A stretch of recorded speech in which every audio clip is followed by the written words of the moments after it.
University మంచి భవిష్యత్తు కోసం తెలుగు విద్యార్థులు ఇష్టపడే యూనివర్సిటీ. కాల్ 9059052378 9059052379.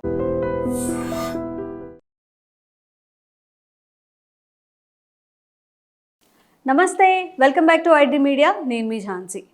జనరల్గా మనం యాడ్స్ చూస్తూ ఉంటాము. చిన్నపిల్లలు ఆడుకుంటూ పడిపోయి వీక్గా ఎముకలు విరిగాయని, చెయ్యి ఫ్రాక్చర్ అయిందని చెప్పి యాడ్స్ చేస్తూ ఉంటారు. వెంటనే ఒక యాడ్, మీ పిల్లలకి ఎముకలు బలంగా కావాలా, ఈ పౌడర్స్ యూస్ చేయండి, ఆ పౌడర్స్ యూస్ చేయండి అని చెప్పి. మరి బోన్స్ స్ట్రాంగ్గా ఉండాలి పిల్లల్లో పెద్దవాళ్ళల్లో కూడా అన్నప్పుడు మనం ఎలాంటి ఫుడ్ తీసుకోవాలి? కేవలం ఐరన్ లోపం వల్ల మాత్రమే ఎముకలు బలహీనంగా మారుతాయా?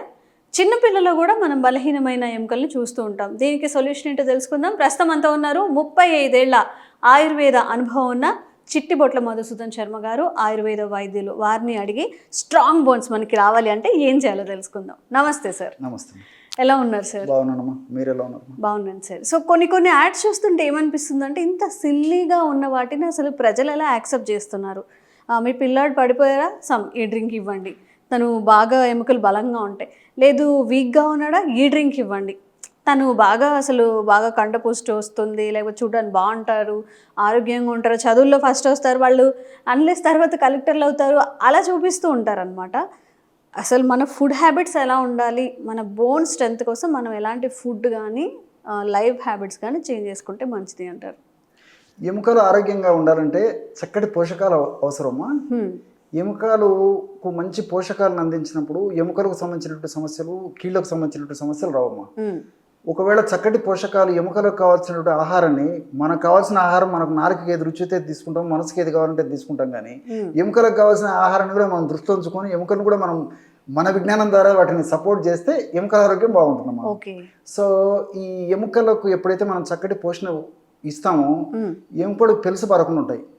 అదేవిధంగా వయసు వచ్చిన తర్వాత విరిగిపోవడము, తర్వాత ఎముక నొప్పులు, దాని యొక్క ప్రభావం చేత ఎముకల్లో నీరసంగా ఉండడము, ఇలాంటి లక్షణాలు లేకుండా ఉంటాయి.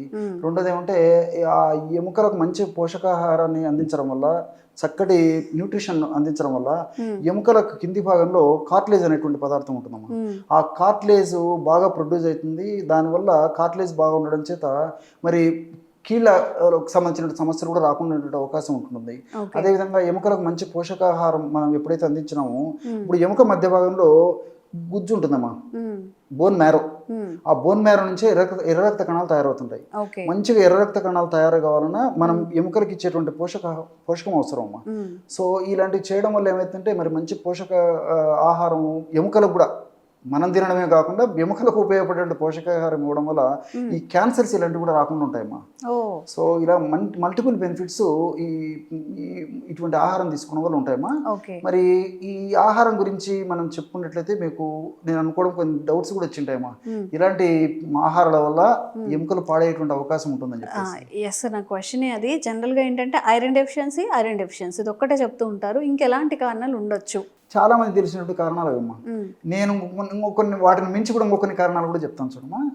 సో ఎముకలకు ఉప్పు శత్రువు, షుగర్ శత్రువు, స్ట్రెస్ శత్రువు. మనం ఏదైనా చెప్తే అది అవదమ్మా అంటారు. స్ట్రెస్ తగ్గించుకోండి అంటే ఓకే. ఆందోళన పడడం, ఎక్కువగా బాధపడుతూ ఉండడం, నెగిటివ్ ఎనర్జీస్ లాంటివి. సో ఈ మూడుని మనం కంట్రోల్ చేసుకోగలిగితే భవిష్యత్తులో ఎముకలకు సంబంధించినటువంటి కీళ్ళ జబ్బులు రాకుండా ఉంటాయి. వచ్చినటువంటి జబ్బులు కూడా త్వరగా తగ్గిపోయేటువంటి అవకాశం ఉంటుందమ్మా. సో సాల్ట్ ఉప్పు తెచ్చే ముప్పు అని చెప్పేసి మన పెద్దలు చెప్తుంటారమ్మా. అందుకే వడ్డించేటప్పుడు కూడా మిగతావన్నీ ఇస్తారు, కానీ ఉప్పు అనేసరికి కొంచెం దాని మీద కొంచెం కేర్ తీసుకొని స్పెషల్ ట్రీట్మెంట్ ఉంటుంది ఉప్పు వడ్డించేటప్పుడు కూడా. మనం పెద్దలు అవన్నీ గమనించారు కాబట్టి దాని యొక్క మంచి చెడు తెలుసు కాబట్టి ఆ విధంగా జరిగిందమ్మా. సో ఈ సాల్ట్ ప్రతిరోజు యావరేజ్గా మనం అందరం కూడా ఎక్కువనే తీసుకుంటున్నామమ్మా. సో యాక్చువల్గా ఏమంటే ఒక మ్యాక్సిమం 5 grams ఆ రేంజ్ వరకు కూడా మన దేహంలో మనం తీసుకున్నటువంటి సాల్ట్ మన బాడీ యూటిలైజ్ చేసుకుంటున్నాం. సో ఎక్సెస్ సాల్ట్ అంతా ఎక్కడికి పోవాలమ్మా? ఎంత కావాలి సార్ అసలు ఒక బాడీకి? ఎన్ని grams? 5 grams per day. 5 grams అంటే సరిపోతుంది. అంటే ఒక స్పూన్ అంటారా యావరేజ్ గా? ఒక టీ స్పూన్ అన్ని రకాలమ్మా. మీరు కూరల్లో వేసుకోండి, లేకపోతే ఏదైనా వంటల్లో తయారు చేసుకోవడానికి వాడుకోండి, మజ్జిగలు వేసుకోండి, ఇంకోటి వేసేసుకోండి. 5 గ్రామ్స్ సహజ సిద్ధంగానే ఆకుకూరల్లో కూరగాయల్లో మనం తీసుకునే పదార్థాలు కూడా ఉంటాయమ్మా. సో టోటల్ ఆవరేజ్గా మ్యాక్సిమం 5 గ్రామ్స్ ఆర్ 6 గ్రామ్స్ కంటే ఎక్కువ తీసుకోకూడదమ్మా. కానీ ఈ రోజుల్లో మనము 20-25 గ్రామ్స్ వరకు కూడా తీసుకుంటున్నామా. మనిషికి 20 గ్రామ్స్ తీసుకుంటున్నాం అంటారా? ఉప్పు మనకు తెలియకుండానే. అందుకోసం అన్ని రకాల జబ్బులు వస్తున్నాయమ్మా. ఎముకల జబ్బులు, చిన్న వయసులోనే కీళ్ళ నొప్పులు రావడం, ఇవన్నీ కూడా ఇది తెలియక చేసేటువంటి కారణం. సో ఇక్కడ ఏం జరుగుతుందంటే అమ్మా, ఇప్పుడు సాల్ట్ ఎక్కువ తీసుకున్నప్పుడు ఏమవుతుందంటే, సాల్ట్ మన బాడీ ఎంతవరకు ఉపయోగించుకుంటుందో అంతవరకు ఉపయోగించుకుంటుందమ్మా. మిగతా అంతా ఎక్కడికి పోవాలమ్మా? బయటకన్నా విసర్జించాలా, బయటకన్నా పంపించాలా. అది సాధ్యం కాకపోతే ఎక్కడైనా డిపాజిట్ చేసుకోవాలి. స్థలం ఎక్కడ ఉంటే అక్కడ సాల్ట్ డిపాజిట్ పెట్టుకుంటాం. సో సాల్ట్ బయటికి విసర్జించాలంటే కేవలం సాల్ట్ ఒక్కటి బయటికి పోలేదమ్మా, దానికి కాల్షియం సపోర్ట్ కావాలి. సో మన బాడీలో కాల్షియం ఉండాలి. ఎప్పుడైతే కాల్షియం ఉందో ఆ కాల్షియం సపోర్ట్ని తీసుకొని ఎక్కువ తీసుకున్నటువంటి ఈ సాల్ట్ బయటికి పోతుందమ్మా యూరిన్ ద్వారా దాంట్లో. సో మన రక్తంలో కాల్షియం ఉన్నప్పుడు ఏం చేస్తుందమ్మా, ఉన్నంత వరకు చాలంత వరకు కాల్షియం ఉపయోగించుకుంటుంది. ఏది ఈ యొక్క సాల్ట్ అయిపోతుంది. ఎక్కడి నుంచి రావాలి? ఆల్రెడీ బోన్స్లో కాల్షియం ఉంటుందమ్మా. లాగేస్తున్నాం. ఇది అందులో ఉన్న కాల్షియము ఈ ఉప్పు ఏం చేసేస్తుంటే ఇక్కడ లేకపోయేసరికి రక్తంలో అక్కడ ఉన్నటువంటి కాల్షియం కూడా తీసేసుకుంటుందమ్మా. ఎప్పుడైతే అక్కడ కాల్షియము అదేవిధంగా సోదరులు మాత్రం ఫాస్ఫరస్ కూడా పక్కనే ఉంటుంది కాబట్టి ఆ రెండు తక్కువ అయిపోయేసరికి ఎముకలు పిలుసుబారిపోవడము, డొల్లబారిపోవడము, విరిగిపోవడము, ఎముకల నొప్పులు రావడము. మెయిన్ అదే కదమ్మా దానికి కావాల్సిన పోషణను మనం రక్తంలో తీసుకొస్తున్నాం, రక్తం నుంచి మళ్ళీ బయట పంపించేస్తున్నాం.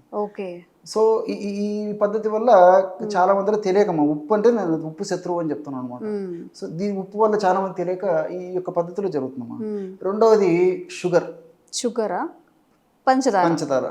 మీకు మళ్ళీ సందేహం వస్తుంది, పంచదారకు దానికి సంబంధం ఏంటి సార్ అని చెప్పేసి జనరల్గా వస్తుంటుందమ్మా. పంచదార కూడా మనం విపరీతంగా వాడుతున్నాం స్వీటు. సో తీసుకునే ఆహార పదార్థాల్లో, కాఫీలో, టీలో, పాలల్లో, లస్సీలలో, కూల్ డ్రింక్స్లో, వాట్ నాట్ ఎల్స్ అమ్మా, బేకరీ ఫుడ్స్లో, స్వీట్స్లో షుగర్స్. సో ఈ షుగర్స్ వల్ల ఇవన్నీ ఏం జరుగుతాయంటే నాలుక వరకు తీయగా ఉంటాయి, కానీ దేహంలోకి పోయిన తర్వాత ఆమ్ల గుణాలమ్మా. ఎప్పుడైతే రక్తంలో ఆమ్లత్వం పెరిగిపోతుందో అప్పుడు ఆమ్లత్వం పెరిగిపోయినప్పుడు ఆమ్లత్వాన్ని తటస్థపరచాలంటే క్షారగుణం ఉన్నటువంటి పదార్థాలు అవసరమవుతాయి బ్లడ్కి, దేహానికి. అప్పుడు ఈ యొక్క బోన్స్లో ఆల్రెడీ కాల్షియం ఉంటుంది కదమ్మా, ఇక్కడ ఉన్నటువంటి కాల్షియం తోడు ఆ బోన్స్ ఉన్నటువంటి కాల్షియం కూడా ఈ బ్లడ్లోకి రావాలమ్మా. బ్లడ్లోకి వచ్చినప్పుడే కాల్షియం క్షారగుణ పదార్థం, ఆ క్షారం బ్లడ్లోకి వచ్చినప్పుడే న్యూట్రలైజ్ అయిపోతుంది. సో అది కాకుండా మనం ఏం చేస్తున్నాం అంటే సో ఈ హెవీ ఫుడ్, ఈ పంచదార ఇలాంటివి తీసుకోవడం వల్ల ఏమవుతుందంటే ఇందులో ఉన్నటువంటి కాల్షియం సరిగా అనుకున్న స్థాయిలో దాని ఫలితం చూపించలేకపోతుంది. ఈ బోన్ నుంచి కూడా కాల్షియం అంతా మళ్ళీ దీంట్లోకి వచ్చేస్తుంది. దానివల్ల కూడా పెలుసుబారిపోయేటువంటి పరిస్థితి ఏర్పడుతుంది. అట్లే ఇంకొకటి విచిత్రం ఏంటంటే స్ట్రెస్ అని చెప్పాను కదమ్మా, మానసిక ఒత్తిడి వల్ల కూడా కార్టిసాల్ పెరిగిపోతుందమ్మా.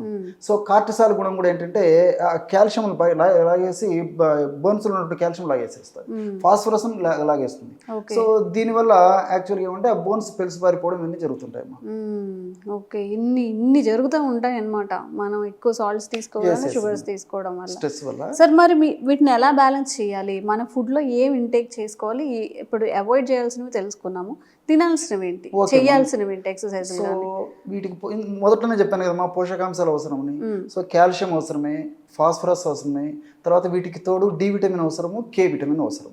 ఈ 4 ఉంటే ఎముకలు నిండు నూరేళ్లు ఆరోగ్యంగా, దృఢంగా, పటిష్టంగా, బలీయంగా ఉంటాయమ్మా. మీరు చెప్పిన అన్నిట్లో డి విటమిన్ ఒకటి ఎండ ద్వారా వస్తుందని మాత్రమే తెలుసు. కే విటమిన్ ఎలా వస్తుంది, ఫాస్ఫరస్ ఎలా వస్తుంది, ఇవేమీ తెలియదు. ఫుడ్ ద్వారా తీసుకోవచ్చా మనం? ఉందమ్మా, ఫుడ్ ద్వారా తీసుకోవచ్చమ్మా, బయట నుంచి అవసరం ఉండదమ్మా. ఫాస్ఫరస్ అంటే కోకోనట్ వాటర్ లో ఉంటది, కొంచెం ఉంటుంది. కాల్షియం అనేసరికి చాలా మందికి పాలు గుర్తొస్తాయమ్మా. పాలు, కాల్షియం అంటే పాలు బ్లైండ్ గా మనకు వేరే ఆల్టర్నేటివ్ లేదు. దానికంటే 10 రెట్లు 12 రెట్లు వేరే పదార్థాలు చాలా ఉన్నాయమ్మా, చాలా మంది తెలియదు. నువ్వులు ఉన్నాయమ్మా. నువ్వులు ఇప్పుడు పాలల్లో 100 ml పాలల్లో ఇంచుమించు 125 milligrams కాల్షియం ఉంటే అదే 100 grams నువ్వుల్లో 1250 milligrams కాల్షియం ఉందమ్మా. ఏ నువ్వులు సార్? నల్ల నువ్వులు కొద్దిగా తేడా ఉంటుంది, తెల్ల నువ్వులు ఇంకా బాగా ఇది తెల్ల నువ్వుల్లో ఎక్కువగా ఉంటుందా? రెండు ఏదైనా వాడుకోవచ్చమ్మా.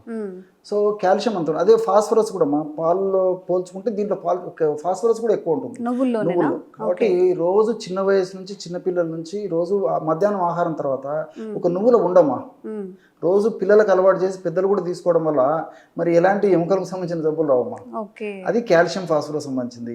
సో రెండోది వచ్చేసి విటమిన్ డి. విటమిన్ డి మనకేంటంటే తక్కువ పదార్థాల్లో దొరుకుతుందమ్మా. పాలలో కొద్దిగా ఉంటుంది, జున్నులో కొద్దిగా ఉంటుంది, పెరుగు, వెన్న, నెయ్యి వీటిల్లో కొద్ది గొప్ప ఉంటుంది. ఎక్కువగా ఉండేది పుట్టగొడుగులమ్మా. పుట్టగొడుగులు మష్రూమ్స్. సో మష్రూమ్స్ లో బాగుంటుంది. అందరూ మష్రూమ్స్ తీసుకోలేము, అందుబాటులో లేవు. రెండవది జున్నులో కూడా కొంచెం ఇది డి విటమిన్ మనకు బాగా లభ్యమవుతుంది. సో అది కూడా ఏదైనా మనకు లభ్యమైనప్పుడు అటువంటి జున్ను తీసుకోవడం వల్ల కూడా మంచి ఉపయోగం ఉంటుందమ్మా. లేని పక్షంలో ఇంకా సప్లిమెంట్స్ ఉండనే ఉన్నాయి. 24 గంటలు మన కోసం ఆహ్వానిస్తూనే ఉంటాయి, రెడీగా ఉంటాయి. తప్పనప్పుడు సూర్యకాంతి లేకపోయి ఆహారం ఇవి లేకపోయి ఇంకా సప్లిమెంట్స్ తీసుకోవడం. ఓకే. సో ఫైనల్గా వచ్చేసి vitamin K. So vitamin K లక్షణం ఏమిటంటమ్మా, ఇప్పుడు మనం తీసుకున్నటువంటి ఆహార పదార్థాలు ఉన్నటువంటి కాల్షియము రక్తంలోకి పోవాలంటే విటమిన్ డి అవసరం. సో రక్తంలో ఉన్నటువంటి కాల్షియం ఎముకల్లోకి పోవాలంటే విటమిన్ కే అవసరం. సో ఆ విటమిన్ కే ఎక్కువ ఉన్నటువంటి పదార్థాలు ఆకుకూరలు ఎక్కువ ఉంటాయమ్మా. సింపుల్ బాగా పుష్కలంగా ఆకుకూరలు బాగా తీసుకోగలిగితే ఇప్పుడు మెంతి కూర కానీ, పొన్నగంటి కూర కానీ, తర్వాత మునగ కానీ. ఎన్ని రోజులు అయిపోయిందో. ఎగ్జాక్ట్ కదమ్మా, అలవాట్లే మారిపోయినాయమ్మా. సో ఇలాంటి ఆకుకూరలు బాగా పుష్కలంగా తీసుకోవడం వల్ల విటమిన్ కే బాగా లభ్యమవుతుందమ్మా. సో ఇలాంటి చిన్న చిన్న జాగ్రత్తలు పాటించినట్లయితే నిండు నూరేళ్లు ఎముకలకు సంబంధించిన, కీళ్ళకు సంబంధించిన ఎలాంటి జబ్బులు రావమ్మా. ఓకే. చిన్న చిన్న టిప్స్ ఆర్ ఆల్టర్నేటివ్స్ చూసారా? మనం అందరికి చాలా మందికి ఫుడ్ తిన్న తర్వాత ఏదైనా స్వీట్ తినాలనిపిస్తుంది. దాని ప్లేస్లో నువ్వులు తెల్ల నువ్వుల్లో ప్రత్యేకంగా ఎక్కువగా ఉంటాయట. అలా కాదు అన్నప్పుడు ఎక్కువగా కాస్ట్ పెట్టాలా, మేము అవి తినాలా ఇవి తినాలని చెప్తూ ఉంటారు. బిర్యానీస్కి వాటికైతే మంచిగా ఖర్చు పెట్టుకుంటూ ఉంటారు. ఆకుకూరలు డైలీ వీక్లీ ఒక 4 times ఆకుకూరలు తీసుకుంటే ఓన్లీ బోన్స్కి కాకుండా చాలా మన డిసీజెస్ మన ఒంట్లో వచ్చే వాటన్నిటికి కూడా పనిచేస్తుంది. సో మన పద్ధతులన్నీ మనం మార్చుకొని జంక్ ఫుడ్ అంతా ఇంటేక్ చేసుకుంటూ ఎండ్ ఆఫ్ ద డే ఎందుకు మనకి ఇన్ని డిసీజెస్ వచ్చాయని బాధపడుతూ ఉన్నాము. ఇవన్నీ ఇంక్లూడ్ చేసుకోండి. రిజల్ట్ ఎలా ఉందో కామెంట్స్ రూపంలో తెలియచేయండి. మీకు ఎలాంటి ఆరోగ్య సమస్యలు ఉన్నా కూడా కామెంట్ చేయండి, తప్పకుండా వీడియో చేసే ప్రయత్నం చేస్తాం. Thank you sir. Sir, one life lesson what medicine has taught you. Whatever you can do without expecting. But I really believe మన పాజిటివ్ యాటిట్యూడ్ ఉంటేనే మనం ఏదైనా సాధించగలం. గట్ ని మనం కరెక్ట్ గా డీల్ చేసినట్లయితే అది మనకి పాజిటివ్ హార్మోన్స్ ని రిలీజ్ చేస్తుంది. షుగర్ వచ్చిన వాళ్ళ పరిస్థితి ఏంటి? పొట్ట దగ్గర పెరిగితే దాన్ని ఆండ్రాయిడ్ అంటారు, ఆండ్రాయిడ్ ఫోన్ కదా. అసలు థాట్స్ ఎందుకు వస్తాయి? బ్రెయిన్ డెడ్ అంటే దానికి ప్రపంచం అంతా కూడా కొన్ని నిర్దిష్టమైనటువంటి లక్షణాలు ఉన్నాయి. మానసికంగా ధైర్యంగా ఉంటే క్యాన్సర్ జయించవచ్చు. You are a doctor for a cause sir, అంతే. వాళ్ళకి వచ్చిన ఆదాయం కాకుండా ఫ్రీ సర్వీస్ ఎంతమందికో చేస్తారు.